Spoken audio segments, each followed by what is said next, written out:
What is up, Flick fans, and welcome back to my channel. This is my best and worst of March video. No, we're not just talking movies. We're not just talking about television shows. We're talking about everything in the world of media in the month of March. And what I need you guys to do is to get down in the comments section below. Let me know, did you like the month of March? Did it upset you? Did it disappoint you? I have to say, the month of March in 2019 has been the best month so far, whether it's for Netflix shows, movies in general, or just content. There have been so many things that have dropped. I'm excited to tell you guys what I believe to be the best and worst movies, the best and worst television shows, and the best and worst Netflix movies in this video. That's what we're talking about today. Of course, I want you guys to comment the exact same things. I'm excited to see what you all have to say, but as always, I'm going to start out this video with some stats for the year of 2019 so far, for the month of March, and as you can see on screen, I have watched 92 movies in the year of 2019. This is up to date, by the way, when this video is releasing. You can tell that my peak day is Friday, because that's, of course, when all of the Netflix content drops. Oddly enough, my low day is Tuesday, which makes sense, because that's the day I'm usually working the hardest, and when I'm getting prepped for what's going on this weekend. 23 movies I have watched on Friday. So, if you guys are wondering if I have a social life, nope. Now, just an explanation, if you're wondering where a movie like Shazam is on this list and why I'm not talking about it today, well, this is the best and worst of March. Shazam is technically an April release, so anything that comes out that I get to see early in March, I'm not going to talk about. I'm saving that for a future video, aka April, because that makes sense. But I don't want to get into movies yet. First off, we're talking TV shows. So what were some of the best and worst shows that I watched in the month of March? Well, I want to start with the worst. The worst show that I watched, and it's not necessarily a bad show, it was the one that kind of disappointed me the most, though, and that was Turn Up Charlie, a show starring Idris Elba that I was very excited for, where he is a DJ, and I was hoping that the show would focus on him being a DJ. Unfortunately, the focus of the show was his relationship with this kid, a really annoying kid, a character that I didn't necessarily love, and because of those things, I think this show ended up being a big disappointment for me. Now, I am kind of excited for a season 2 because I hope they go a different route, and I'd say they will have a season 2 because it's Idris Elba. You have to keep that guy around, but that show for me was disappointing. Another show that was disappointing was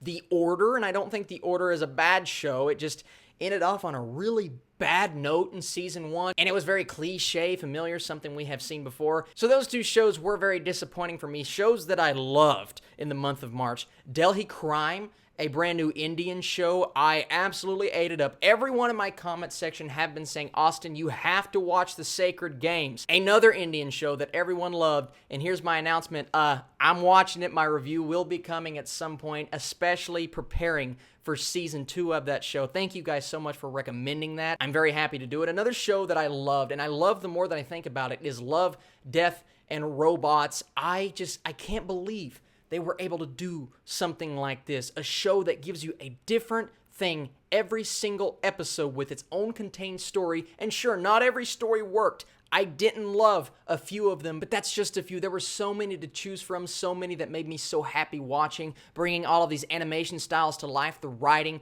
the characters, some things that I maybe wanted expanded into their own shows and their own series, and I hope we get those one day, but I can't wait for Love, Death, and Robots Season 2 because you know it's coming.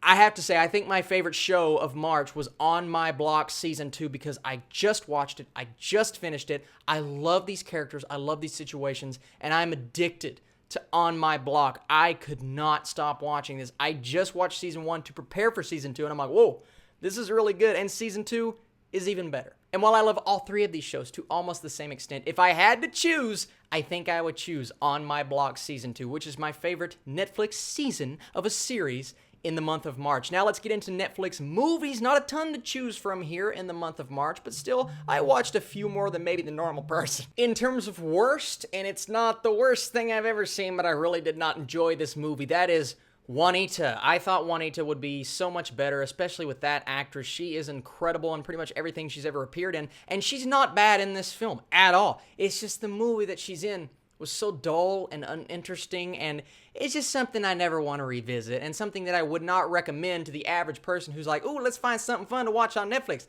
That's not fun. A movie that I did enjoy, I don't love it more than anything necessarily, but one of the better Netflix movies I've seen all year is Triple Frontier. Now, I did see a large majority of people, not a large majority, but a group of people that didn't love this movie. They thought it was kind of dull. They didn't enjoy the writing. Maybe they're not the biggest Ben Affleck fan, but if you have a cast with Oscar Isaac and Charlie Hunnam and Ben Affleck and Pedro Pascal, my goodness, guys, you can accomplish wonders. And I don't think they accomplished wonders, but I still think they delivered on a really solid premise, just a really fun movie, entertaining. I liked the ride. I liked the journey. I liked the exploration of what it means to do something that's maybe not necessarily right, but they feel like is going to make a difference in their lives and their families' lives. And I just enjoyed that. And I think Triple Frontier is my favorite Netflix movie of the month of March. Now let's get into my favorite movies and my least favorite movies, theatrically released or Netflix. And my least favorite is Wonder Park.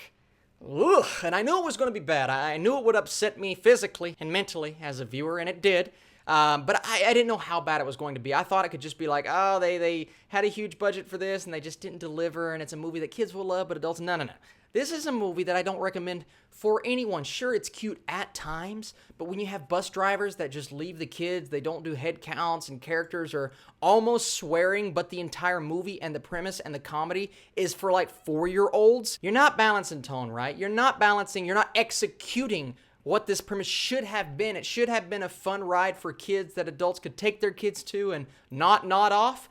But I wanted to go to sleep. I wanted to nod off. The only reason I didn't is because my brother was there with me trying to keep me awake, but it was a struggle, guys. It really was. And because of that, Wonder Park is not just my least favorite movie of the month, it's possibly my least favorite movie of the year so far. But movies that I loved, and I'm going to give you guys a choice. I don't know if this choice is going to stand by the end of the year because I love my top 2 choices so much. My number 1 is Us. Brand new Jordan Peele movie. I really dug it. Yes, there are some plot holes. I agree with that. But the possible missed twists in the movie by certain audience members and me at first, until I heard of certain things, I'm like, oh, I didn't see that. And then I go back and I think about it and I realize, wow, Jordan Peele was saying a lot more than just this. And I don't mean society-wise. I mean his movie was cram-packed full of things that I missed on my first viewing. I have to see it again, but I will tell you, I enjoyed the ride. It was a great throwback to older horror movies, but it gave you something brand new that you've never seen before. And how often do we get that? And because of that, Us is just slightly my number 1.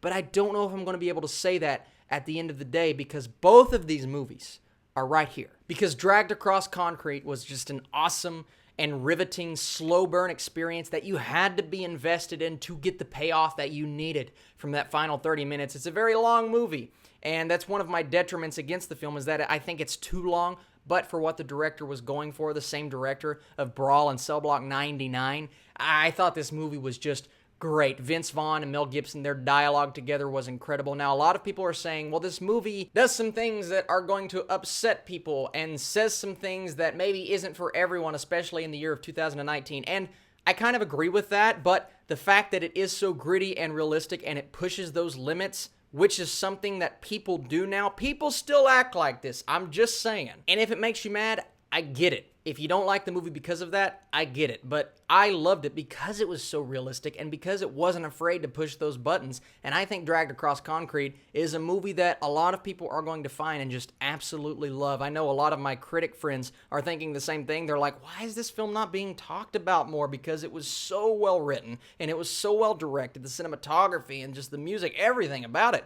was just awesome. And the more I think about it, the more I really enjoy it. And I also think it's funny because people on my review for The Highwaymen were like, well, you just don't like a good slow burn movie, and that's why you're not smart enough to comprehend this. And I'm like, my favorite movie of the year possibly was Dragged Across Concrete, and that is the definition of a slow burn. My issue with The Highwaymen was more the story and the characters, but people, they just want to yell at me, and I'm just like, come on. That's the beauty and the joy of these television shows and movies is that even if we disagree, the discussion can be had in the comments section, and that's why I love you guys so much and why every time I get an awesome comment, even if they're disagreeing with me, but they're explaining why they love the movie or hated the movie so much, I think that's so cool, and I want you guys to keep doing that. Keep the discussion up in the comment section below because I believe that's important. We all need some kind of outlet. My outlet is making the videos. Maybe your outlet can be making videos as well, or getting in my comment section, starting a discussion, and I love, that's why I'm always, people will complain because they're like, Austin, you like everybody's comment. Why do you're talking to everybody. Why do you do that? And I'm like, I'm talking to everyone because that's the entire point of having a YouTube channel, is the discussion and deciphering people's opinions and figuring out the mindset of someone who maybe disagrees with me. And I find all of that so interesting, and it makes me so happy, and it makes me excited to see what is coming in the future and what is coming in the month of April. So April is going to be a massive month for this channel. We have One Punch Man Season 2, Game of Thrones, and y'all wonder, are you doing Game of Thrones? Yeah, of course I'm doing Game of Thrones coverage, a lot of Netflix content. Now, I will be gone on a certain weekend this month, the weekend of the 11th and the 12th. I'm still going to try to make videos. They will be in my car. It's going to be a very difficult thing, and I may even miss Hellboy on the opening weekend, and I'm really sorry about that, but it's just something that I have to do because every now and then you have to take a break. And my lord, I've watched so much stuff, I don't even, am I in real life? I don't know. And then you cap off all of those things with Avengers Endgame, and wow, April may be my most anticipated month of the year of like the last 10 years. And if you guys are wondering what I'm doing on a daily basis, be sure to go to my Patreon page and check that out. I'm always doing podcasts and vlogs on the way home and just kind of filling you in on all of the details that maybe you don't get on this YouTube channel. Regardless, you can check that out. You can check out my Letterboxd page to find out where all of these movies and shows that I talked about today rank, because I have a lot of rankings. All of my movies that I've watched in 2019 are ranked on that list. Be sure to go check that out. You guys are the very best. Once again, I need your comments down below. What was the best of March? What was the worst of March? And I will catch you guys very soon.